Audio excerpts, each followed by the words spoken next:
Good afternoon, everyone. Thanks for joining on today's session. So we are going to an end of the series in this cohort. So I believe you have all gathered the most important aspect of the kidney supportive care. So in today's topic, Erin will be speaking to us about grief and bereavement support in kidney supportive care. So if you have any question or would like to more clarification, you can use the chat so we'll be able to respond to the question. So welcome, Erin, and it's good to have you again here. Well, it is really good to see you all. Dr. Azael is right. We have just 3 more weeks, including today, in our 12-session course. So I'm really quite excited. I know several of you have been on the call almost every week. I know we had a few breaks in between. But yeah, we're nearing the end, and it's been really great to work with you. I'll be in discussion with Dr. Azael this week to find out, for those of you who couldn't attend every week, potentially we will be able to get a certificate for you if you have a chance to to catch up with some of the recordings. So we'll let you know, but we're aiming to finish the course around July 10th. So that will give you a few weeks to catch up on the recordings. I would love to be able to give you a certificate of completion for the champion course. As Dr. Azael was mentioning, we're going to be talking about grief today, which it's quite an important topic when it comes to palliative and supportive care. Let me know if I need to. I'm in a new location today for our training. Do you need me to close the window? I don't know if it's too loud. All right, so we'll be talking about grief and bereavement related to our patients who have kidney failure. So this is part of our 12-session course on kidney supportive care, which we've been going through, and thanks for attending. Again, we give credit to the people at ISN, the International Society of Nephrology, and their academy, and some of their core components of kidney supportive care. The course is online. It's a free course that was just recently updated in February, and actually has new content even since we started our course. So if you're interested in that, I've done I think 8 of the modules, and they're really good. They're very short. So there's a video, and then there's a quiz, and you can get continuing medical education credits for that and a certificate at the end. So if you're interested, I would highly recommend you check that out. It's with international faculty as well. So today I'm hoping that we can provide effective grief support and counseling for patients and families, understanding why it's important to talk about grief with our patients and our families, understand why grief is unique for each person and every loss that they experience. Together, we're going to identify some available resources for bereavement, and then find ways to promote resilience, as well as some coping strategies for bereaved individuals, as well as yourself as a provider or healthcare worker. And the competency that we are aiming for is that we would become more competent in offering grief counseling and support to our patients and our families that are dealing with loss. So yeah, looking forward to the session today. All right, so what is grief and why do we grieve? You may be wondering this question, and you may have had access to some training on grief, or today could be the first time.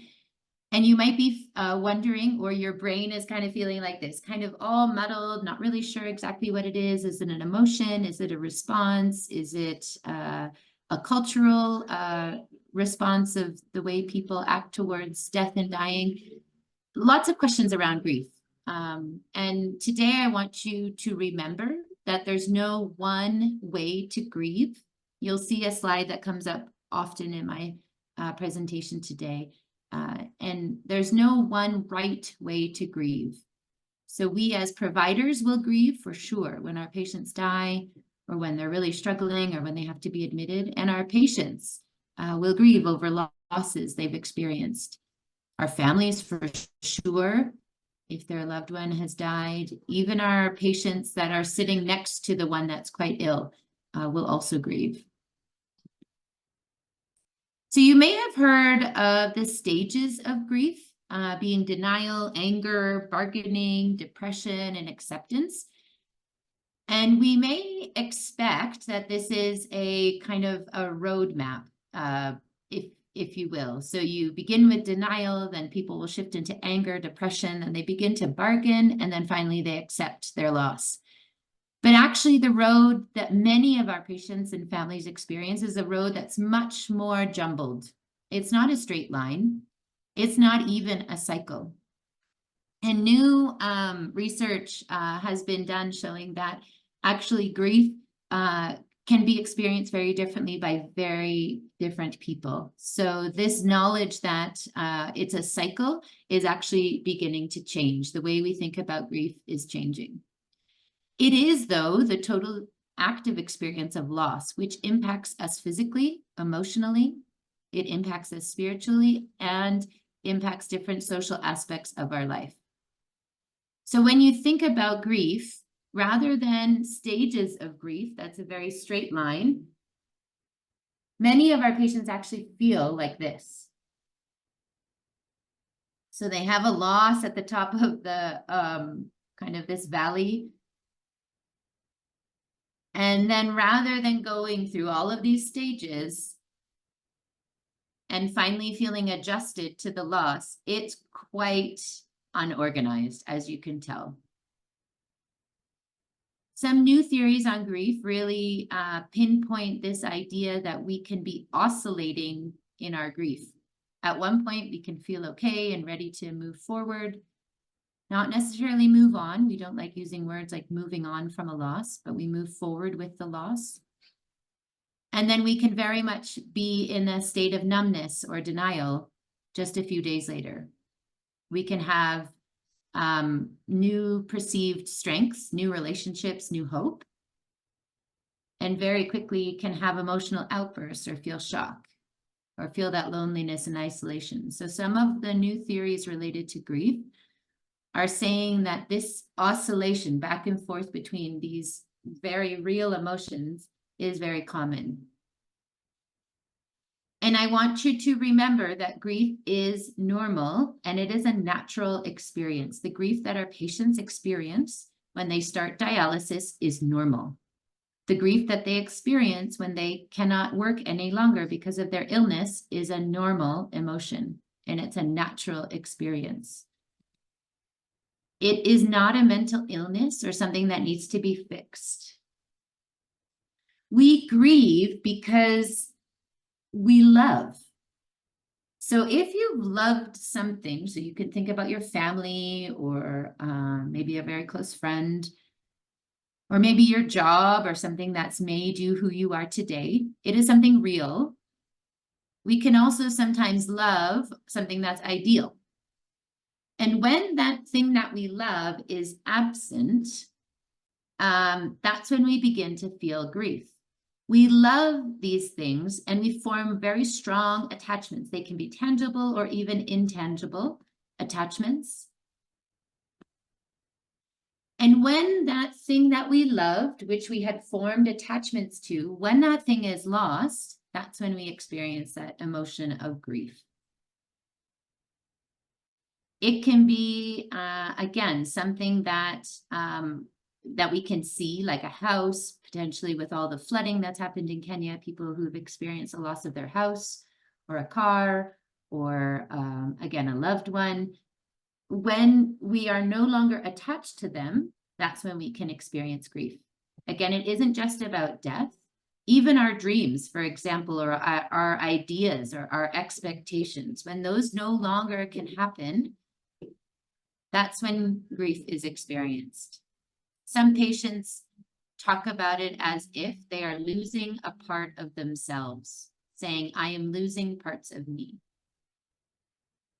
So the thing I really want you to remember today, and if you do have a pen and a paper and you're taking notes, there's no one way to grieve. I mentioned this right at the beginning. There's no one right way to grieve. It doesn't travel in that predictable path. It doesn't disappear. It changes. And our job as healthcare providers is not to fix grief. Our job is to walk with people through their grief.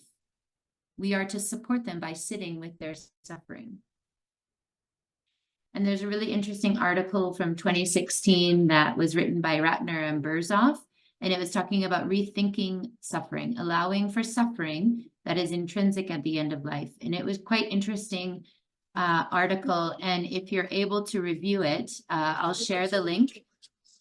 If you are able to take a look at the article, you can review it and just analyze and reflect on the article, as it shows oftentimes in medicine and nursing we try to relieve all suffering, and yet there are some times when through this grief process that many of our patients and families experience, actually we're called to sit with the suffering and not to leave our patients, to allow them to feel those emotions and to walk with them during that time.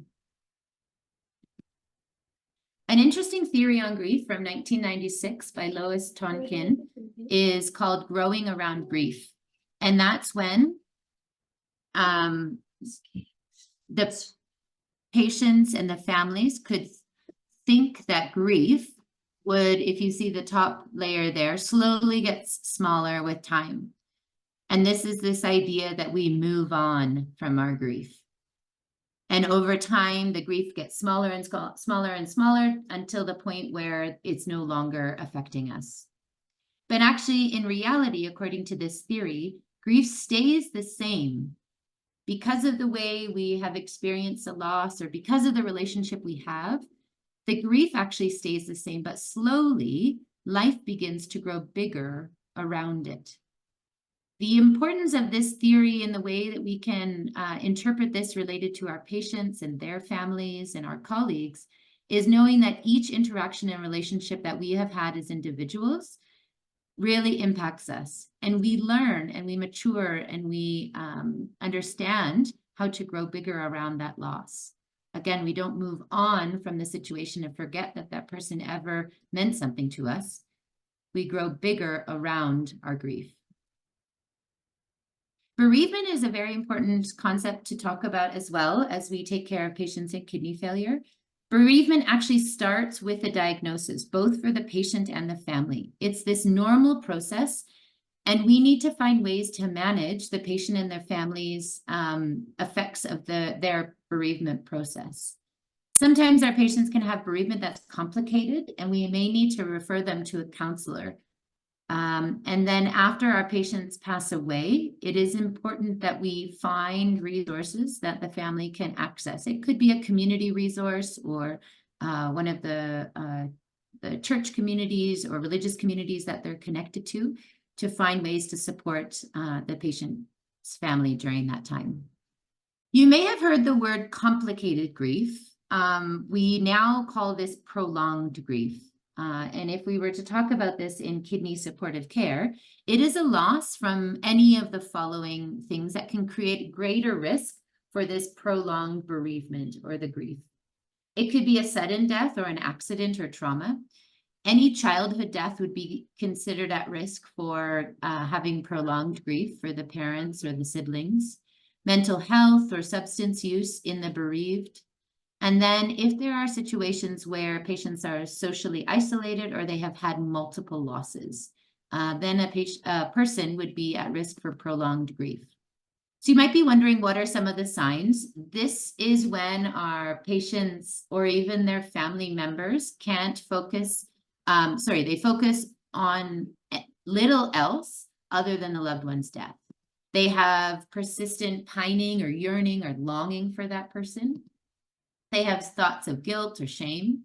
They even believe that they did something wrong or could have prevented this death. They feel as if life isn't worth living and they've lost their sense of purpose. Sometimes people with prolonged grief also wish they've died along with their loved one. This is an ongoing depressed mood that family members or patients can experience and could be indicating some clinical depression, in which it would be very important that our family members get access to the appropriate care. It is really important if you know of a family member or a patient or even a healthcare worker or colleague is experiencing this type of prolonged grief, that we get them support quickly. So that support can come from counselors or a psychologist in maybe in a partner hospital, Medications are also very important to support the process of healing. And then definitely supporting guidance from the healthcare team, trusted friends, and even family members. This is really important that these people are not isolated during this time. As I mentioned before, I really want you to remember and focus on today that there is no one way to grieve. There is no right way to grieve. Grief does not travel in a predictable path. It doesn't disappear, it just changes. And our job as healthcare workers is not to fix grief. Our job is to walk with people through their grief. So you may think of what are some strategies that we can implement as we address grief or bereavement for a patient that is closer to the end of their life. So what can we do? Again, we know that often our role at AHN is not end-of-life care. Many of our patients die in an inpatient unit. I know we've had a very serious example happen with one of our teammates or champions just recently, and we can definitely talk through that today. But what can we do? Obviously, there may be a tendency to not engage in these situations, but I am really proud of you all that you've stayed on course and you've continued with the champion program, because there are some things that we can do, even in these very difficult situations, these very emotional situations. It is important that we allow the patient to take the lead in asking questions and identifying their own needs. If a patient is talking about the end of their life and they have an open atmosphere for discussions like this, it's very important that we allow our patients to talk like this. We should not dismiss when they're talking like this, especially if we know that our patients are closer to the end of their life. We need to answer questions honestly and openly. And during these times, especially in the culture and the environments that we work with here in Kenya and Tanzania, Rwanda, oftentimes talking about death and dying is taboo. And if a patient has asked about a question, it is really important that we as a trusted person answer their questions honestly and openly. We don't dismiss their questions. We don't avoid them. We need to acknowledge the cumulative losses that they have experienced, both physically, emotionally, again, socially, and even intellectually. And a really important part of this is creating opportunities for that person to leave a legacy. If they are talking openly about a wish that they have or planning ahead for the future, and we know that they're closer to the end of their life, we need to find ways to create opportunities for them to leave that legacy for their family and their friends.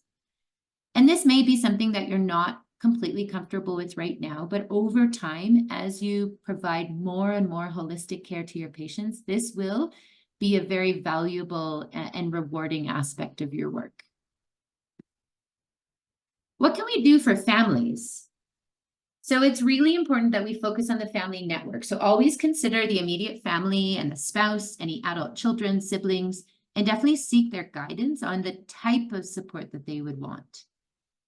If we can, it is important to offer some sort of extended services, including potentially referring them to a local support group or counseling in the area. We know that some of our partner hospitals do have support groups and access to counseling. Some don't, but if there is, that would be something that would be really helpful to a family member going through grief. In the community, it's also very important for us to include community members, religious communities, and even friends. Community members may have questions or fears about their own health and mortality when someone in their community dies. It's also important for us to address grief by encouraging attendance at funerals or memorials to acknowledge the death and the passing of a community member.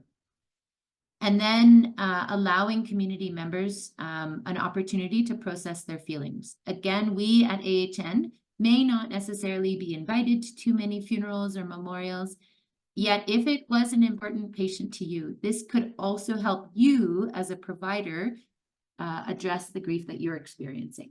And this would be okay, of course, with the permission from your supervisor. This is a really helpful way as you continue to engage in supportive care to really provide that holistic support to the family and their community. So I want to put a question into the chat. And now we're going to shift into thinking of these coping strategies to help bereaved individuals. So from your experience, it could be a personal experience, it could also be at work, it could be in a previous job. What are some coping strategies that seem to be effective in addressing grief and supporting bereaved individuals? So what are some things? I've mentioned a few just from the previous slide, and you can add those in if that's something that you've experienced. But what are some things or strategies? Of course, we know we're working in a variety of settings, engaging with a variety of cultures. Dr. Mazar, very good. So attending funerals and showing respect to family members, for sure. Of course, it's likely that we as providers wouldn't attend every single funeral, but there may be a few where it seems, okay, this would be really helpful for me to acknowledge the connection I had with this patient and their family. It would show respect, for sure, to the family members. Anything else? How can we address grief? Or what are some coping strategies? Oh, sorry, Dr. Keeley, sorry about that. For sure. Also, joining support groups. So there are, in some places, support groups for people that are experiencing non-communicable diseases. Sometimes there's cancer support groups. Kidney failure, again, we would kind of go under the NCD support groups. There may be situations where people who are attending those could have experienced a loss, and sometimes the topics are related to grief and grieving. In some countries, there are bereavement support groups. So everyone who's in the group has experienced some sort of loss, or a friend or a close family member has died, or a spouse, and they actually have bereavement support groups, which are very effective as people go through similar emotions together. Yeah, Oprah, very good. I really like that. So praying together with the family. So prayers can be very effective depending on a person's spiritual connections, whether they feel like that's important. Definitely engaging in some sort of spiritual activity with families can be very meaningful. Sometimes it can be helpful talking about the person who's died. Again, every culture will be a little bit different about how comfortable they feel. But that can really acknowledge to an immediate person that's very close to the patient who died, talking about them, maybe sharing some memories of what happened, can really show the grieving person that their loved one is not forgotten, that there were some very positive things that happen, and you want to acknowledge that through sharing a memory. That can be very effective in saying the person's name. Good, thanks guys, that was good. So as providers, we also know what are the things that we can do. So we can actually provide emotional support. So for our patients' families who are bereaved after their loved ones died, we can offer some support. It could be through a phone call, it could be through potentially visiting a family, or if the family comes to the clinic, showing emotional support during that time. It is important for us to provide anticipatory guidance. So this means we do need to the best of our ability, explain to patients and families what to expect if they're at end of life. Again, this may not be a skill that you'll be able to do by just running through this course. Probably some of this is a bit more advanced. But if you are working very closely with a palliative care provider, this anticipatory guidance will most likely occur. And this will be information about what will happen, what has already happened, what's their current concerns and feelings related to their loved one. It is important that we actively listen. So we need to ensure that we're listening, we're not talking the entire time. We're engaging with their feelings, we're asking open-ended questions, and making suggestions to help them manage coping in a healthy way. So when we think about active listening, I've showed this to you before, but we think about empathy. So being genuinely curious and a good listener, validating their feelings. So acknowledging that a person may feel very sad or they may feel very angry. Validating their feelings, saying that it's very normal to feel this way. You can also show empathy by imagining yourself in the same situation and how you would feel, thinking of how you would feel, being very present, authentic, and supportive to a bereaved person. And also, as appropriate, being yourself and sharing and feeling with them how this has affected you. Again, not kind of taking over the moment, yet also saying this has really been difficult for me as well as their provider. So it's important that we support and guide families. So we need, again, to be very open about a patient's prognosis.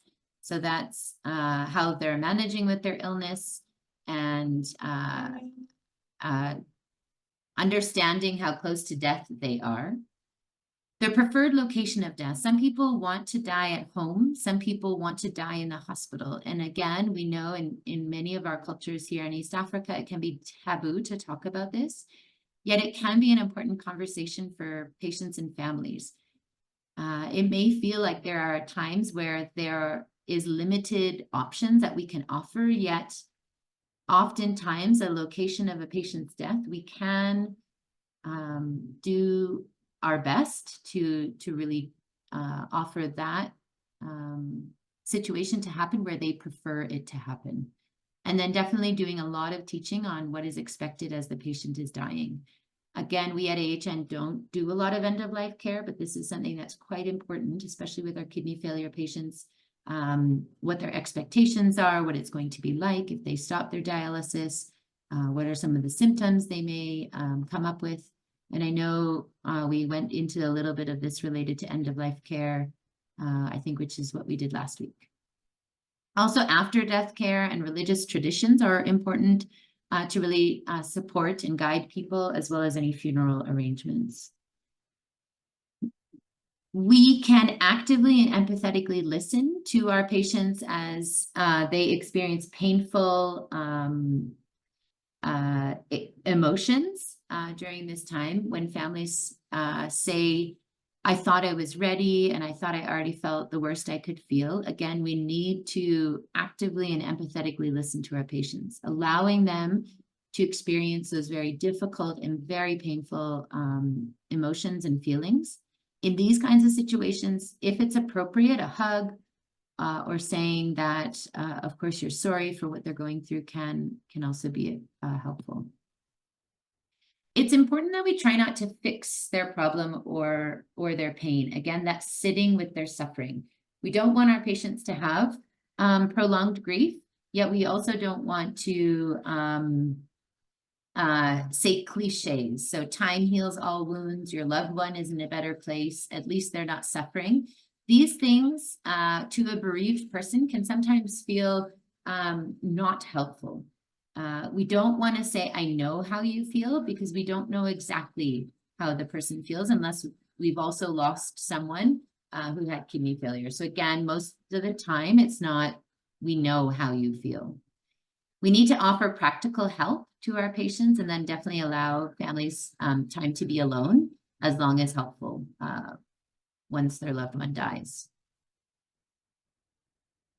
So these are just a few things that are said. This is from a book that's called What Grieving People Wish You Knew.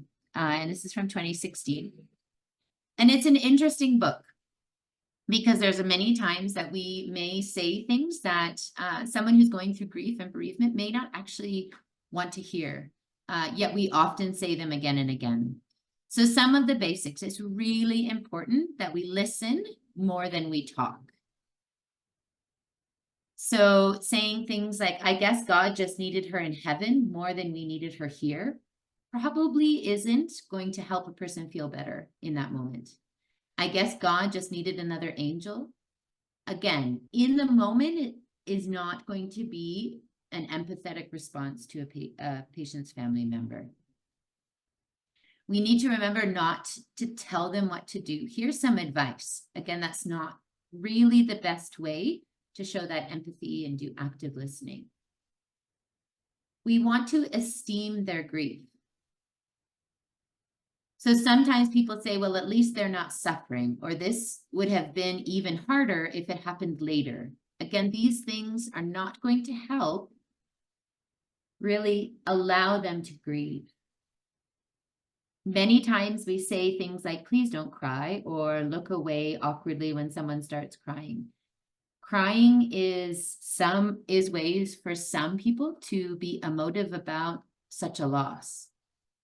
And by us saying, please don't cry, can sometimes mean to the person that, that emotion is not appropriate. Yet we know when people lose their loved ones, it's extremely painful. It's important that we don't ask potentially painful questions just to be curious. So for us to say, do you mind telling me exactly what happened when they died, could not be the best option to show a bereaved person that you're trying to support them. It's important that we let the grieving person take the lead. So if they want to share more openly about what happened, or if they want to share about how they're coping, great. Sometimes we just talk, and that often can be very painful, even for the bereaved person. We don't want to assume, we don't want to compare.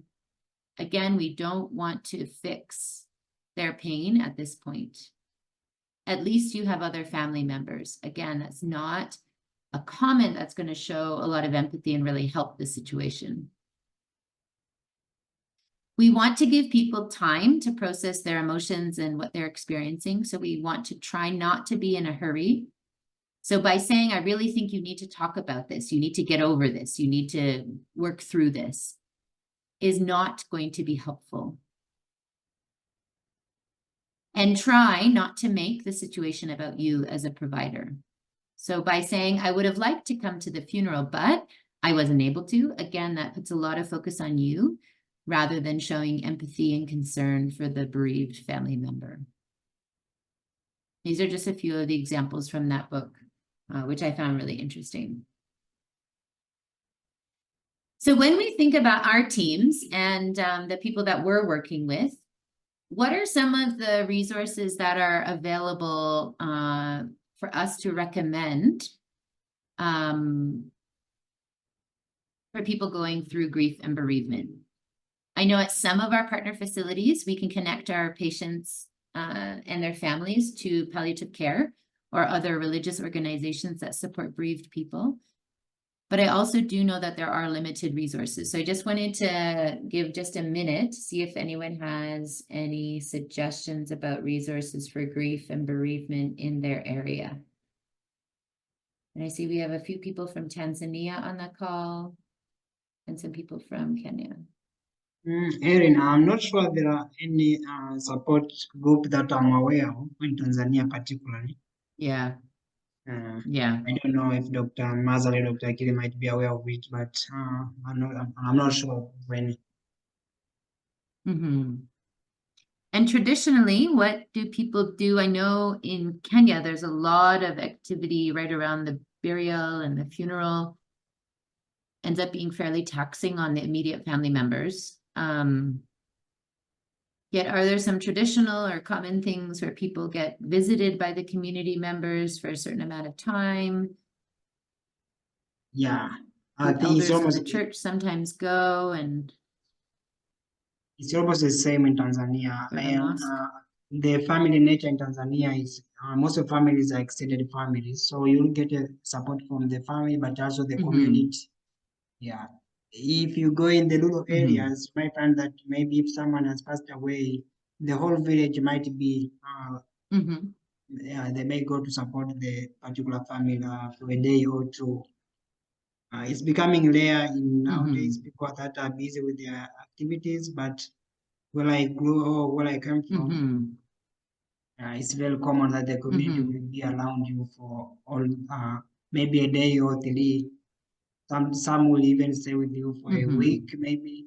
Yeah, I also know about that. I know sometimes for families, it can be expected that the family feeds people that are visiting, which can sometimes be a little bit stressful. Yet I do understand the tradition of just being and sitting with people that are mourning and grieving, for sure. Yeah. So Dr. Akili says there are some church groups that have support groups whereby they could visit bereaved families, show spiritual support, raise money for sure. Yeah, so I think one of the things that we've acknowledged here is that there are some traditional or common cultural experiences that happen right when someone passes. So at the funeral, or I guess we could call it a wake, where you have people coming to your home, supporting you.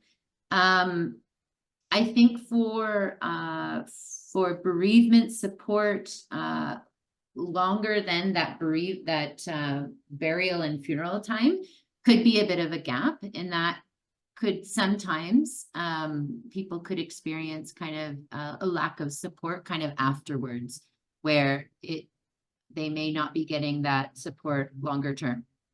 And we know that, again, like we said before, it's not our job to fix grief.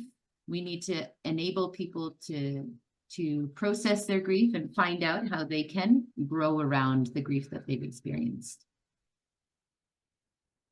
All right, thank you for sharing. So some of the resources, some of the coping strategies that we can offer also could include actively seeking and accepting support from others. So some people may be a little bit reluctant to receive support, but during a time of intense grief, it is important that we do that. We need to acknowledge that they're in a grieving process, and again, find ways to solve just those immediate problems. Maybe there's issues related to children, or maybe the person who died was the main breadwinner. Again, we want to solve any immediate problems and help as a community to find ways to support them in that. For patients, it's also important, for family members to express their feelings potentially out loud by talking to someone about it or in a journal.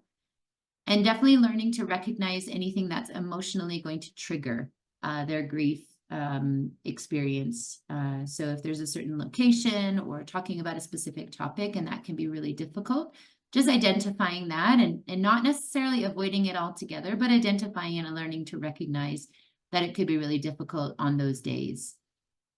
Getting involved in activities that they usually enjoy for someone who is bereaved is also really important. So if they enjoy farming or walking or listening to music, you can encourage them to do that. It is important that we support our families that are bereaved and tell them to be kind to themselves and be patient, because processing grief is not easy. There are many things that can come up. There can be things, again, that are those emotional triggers, and it can be very difficult. It's important that people that are bereaved get lots of rest and definitely find ways to set goals, even if they're small. That can be really beneficial to someone who's going through bereavement or going through grief. So this is what I was thinking we could do for the next 15 minutes related to our group work. So I thought we could think of 3 things that we would want to do to respond to grief or loss in our workplace. So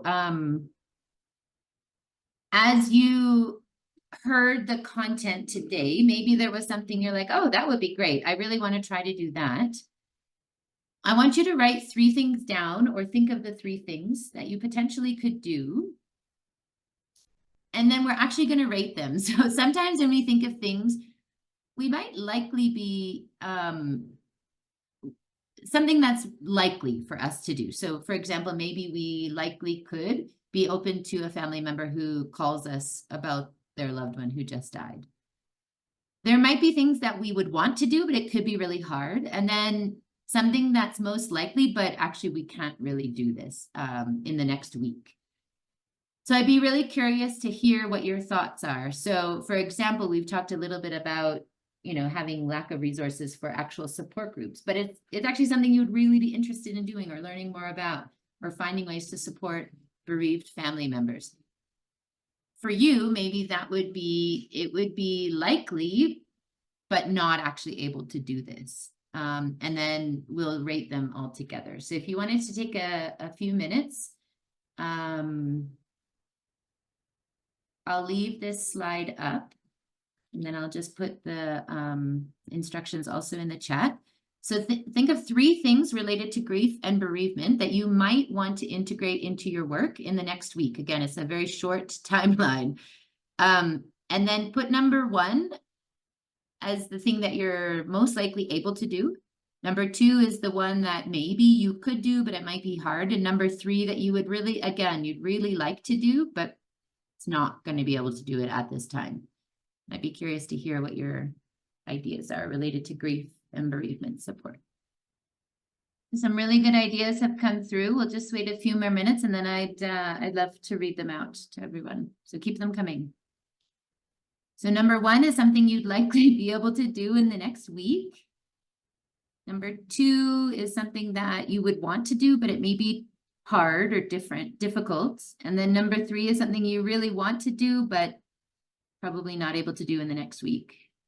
Okay, I'll just read the ones that people have shared so far. So one person said that it would be likely that they could involve religious community members in grief and bereavement. So that's really good. Maybe a pastor or an imam that can find ways to sensitively and spiritually support families going through grief and bereavement. Something that they would want to do, but could be hard, would be attending funerals for sure. So sometimes, depending on when you're working, it can be difficult to do that. And then involving social workers. I think that was number 3. So something that they would want to do, but would be not really able to in the next week or so is involving social workers. And I think this is a really good point. Having a multidisciplinary team to support our patients in the supportive care program is going to be so essential as we think going forward at AHN. So having social workers engaging with our families can be really, really helpful. I really like that idea.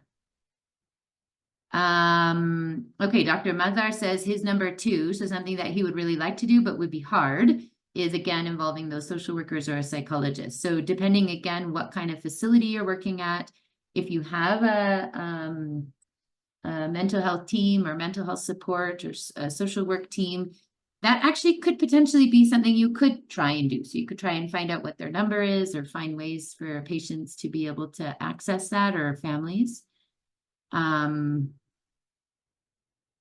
So Sifa has shared here 1 and 2 are her number 1. So offering emotional support and then that empathetic listening for sure. I think that's true. We can, within the next week, find ways to respond to grief and loss in our work by offering emotional support and empathetically listening for sure. We've learned a few different skills over the last several weeks and months. And this is the way that you can definitely do this. And yeah, I'm really proud of you for sharing that. Number 3 might be, as you're saying, the supportive group. So having support groups can be really difficult. We know that they're effective because people can share openly about their experiences. Sometimes it can be moderated where there's a bit of teaching about maybe some new skills or some new information. But there often are a lot of barriers to support groups. Sometimes support groups can be difficult for patients and families because they have to travel, and we don't often have a lot of extra money for people to be traveling back to a center. You have to actually have a location where people can meet. You have to have kind of enough people to meet for a support group. So there's definitely a lot of challenges, but I do hear you. I think it's a really good idea. And maybe that's something we can also talk about a little bit more as we continue. So Gladys' number 1 is offering emotional support. So she said in the next week, she will be able to offer emotional support to people going through grief and loss. Something that she'd like to do, but maybe a little bit hard, is advising families and relatives on counseling therapy. So definitely reducing the myths and the misconceptions related to counseling is actually very much part of our work. And ensuring that people have access to that is also really important. And again, something that she'd like to do, but probably not able to in the next week, maybe due to work commitments or family commitments, is attending funeral services for sure. Sifa also added in involving religious people, and again, that support group. So sometimes, so she said maybe she'd like to involve religious leaders, but it may be a little bit difficult. Sometimes the pastors or chaplains or imams are quite busy. and may not be able to support patients. So then potentially we could look to the larger community of religious leaders. But yeah, sometimes it can be really hard to include them. So Oprah has said that she'd like to offer spiritual support in the next week to people responding to grief and loss. So that's really great. So potentially offering some way to spiritually support someone who is bereaved. Something that she'd like to do but might be a little bit hard is supporting the family financially. Yes, this can be hard. Can also be a little bit awkward at times because we are very close with our patients and their families. And I know culturally here in Kenya, it can be very expensive to have a funeral and to bury their loved one. I'm sure it's similar in Tanzania and Rwanda. So sometimes it is an appropriate way for us to respond to grief and loss, yet it can be hard. Of course, we don't want to be engaging in situations where we feel that we have to give financially to a patient or a family. And then something, again, that she would like to do, but not able to in the next week is attend a funeral. Really good. Thanks for sharing. I had mentioned that I was going to try in the next week to continue to support a colleague who's engaging with a family that lost their loved one. So obviously my role is a little bit different at AHN as a kind of the lead of this program. I don't directly engage with families, but I'm here to support you all in the work that you're doing. So constantly being available, around to support, give recommendations is something that I want to do in the next week to respond to grief. Something that I think I'd like to do, but can be hard, is to find a way to encourage bereavement supports for families at AHN. So just this idea of providing bereavement for our patients and families at AHN. So I think this is something that I really like to do, but I think will be really hard. And then that kind of goes into number 3, is that I really want to find a way to implement a bereavement policy so that our staff can feel comfortable providing grief and bereavement support, even in situations where, as someone said, it can sometimes include things like attending funerals or people asking for money financially, and that our staff are comfortable. So wherever that kind of fine line or that balance is. And I don't think I'm going to be able to do that in a week, but I'd really like to. Anyways, thank you. Thanks everyone for sharing. That's, I think that's a really good thing as we learn new things. Sometimes it's helpful for us to kind of think of things that we would really like to do, but could be difficult. And then also think of things that we can really implement into our work pretty quickly. So today, just as we close, we talked about effective grief support and counseling, or things to say and things to kind of avoid saying as we support patients and families through grief. That grief is unique for every person and every loss. We've talked a little bit about resources that are available to provide support to patients, and then talked about those coping strategies, as well as things that you can do as a provider to think about grief and bereavement. Here's a few resources. And then the last one is some strategies from Armenia. This is through UNICEF. Tips on how to provide support for people that are grieving. So I can actually quickly put that in the chat if anybody wants that link. I'll just stop sharing and then I'll put the link in the chat. But thank you, everyone. Are there any questions? Does anyone have any questions? Thank you, Erin. No questions from my end. As we finish off our course the next 2 weeks, if there is anyone that actually does have a case that they would like to bring, we did have that one case from Rwanda, which was great, talking about mental health and kidney failure. I know some of you I've been in discussion with over the last few weeks. If there is a case, I would love to help you write it up. And I think that would be a great way to end the program. But I also know that you guys are quite busy throughout the week. So yeah, thanks again for coming. And don't hesitate to reach out on WhatsApp or by email. yeah, thanks for being here today. Thank you very much, Erin, and thank everyone for taking your time and joining. Yeah.